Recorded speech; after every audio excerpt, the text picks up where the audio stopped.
today facing a multitude of challenges.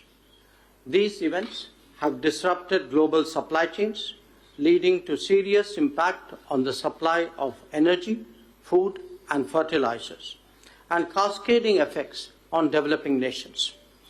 These crises have also exposed a credibility and trust deficit in the ability of global institutions to manage challenges in a timely and efficient manner.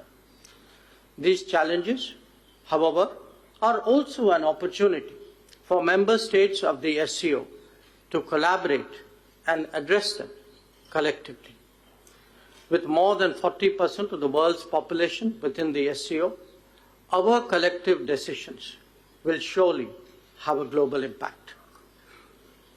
Excellencies, while the world was engaged in facing COVID and its consequences, the menace of terrorism continues unabated. Taking our eyes off this menace would be detrimental to our security interests.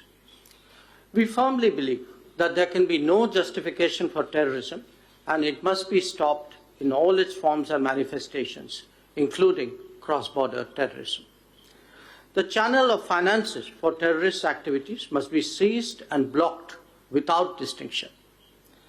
Members need not be reminded that combating terrorism is one of the original mandates of the SCO. The unfolding situation in Afghanistan remains at the center of our attention.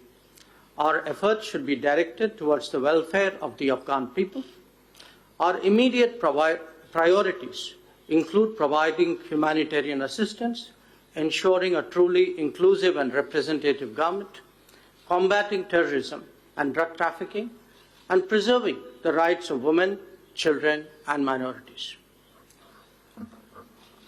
India has always stood for multilateral approaches to addressing global challenges and has always been a willing partner in sharing our expertise and experience.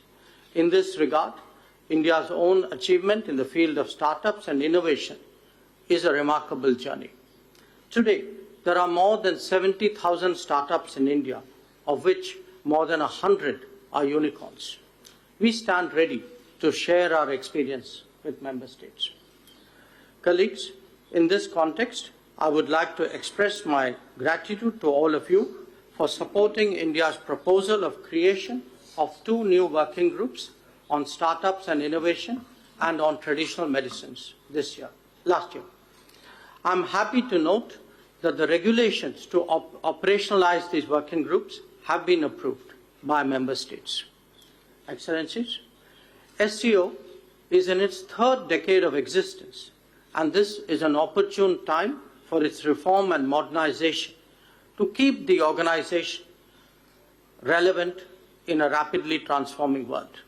I'm pleased to note that the discussions on the issues of reform and modernization of the organization have already commenced. I assure you that India will extend its constructive and active support for this process. I also seek the support of member states for the long-standing demand of India to make English as the 3rd official language of the organization. This will enable a deeper engagement with English-speaking member states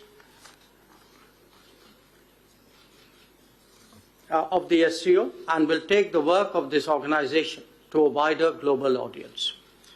I'm happy to note that the progress on ongoing process for the admission of Iran and Belarus as full members of the SCO. I thank the Secretariat for their efforts in that direction. Similarly, I'm delighted that 4 new dialogue partners will sign the MOU for their association with SCO today in Goa. We welcome our new dialogue partners and hope to intensify engagement with them in the SCO format.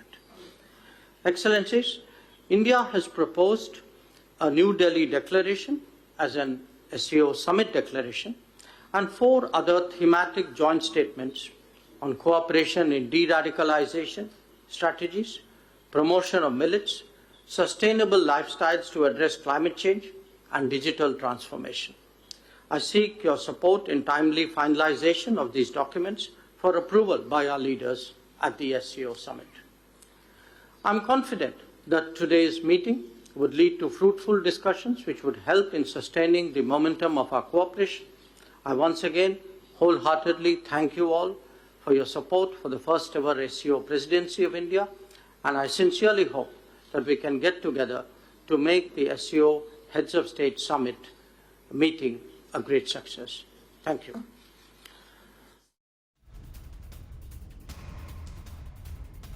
तो देखिए, विदेश मंत्री S Jaishankar को आप सुन रहे थे SCO के तमाम सदस्य देशों के सामने, और याद कीजिए पाकिस्तान भी मौजूद है इस मीटिंग में, और ऐसे में हमारे विदेश मंत्री की तरफ से आतंकवाद के मुद्दे को उठाया गया है, आतंकवाद को पूरी दुनिया के लिए खतरा बताया गया है। तो बिलावल भुट्टो के सामने एस जयशंकर ने आतंकवाद का मुद्दा उठाया है और कहा है कि आतंकवाद को बर्दाश्त नहीं किया जा सकता, इसे खत्म करने के लिए सबको एकजुट होना होगा।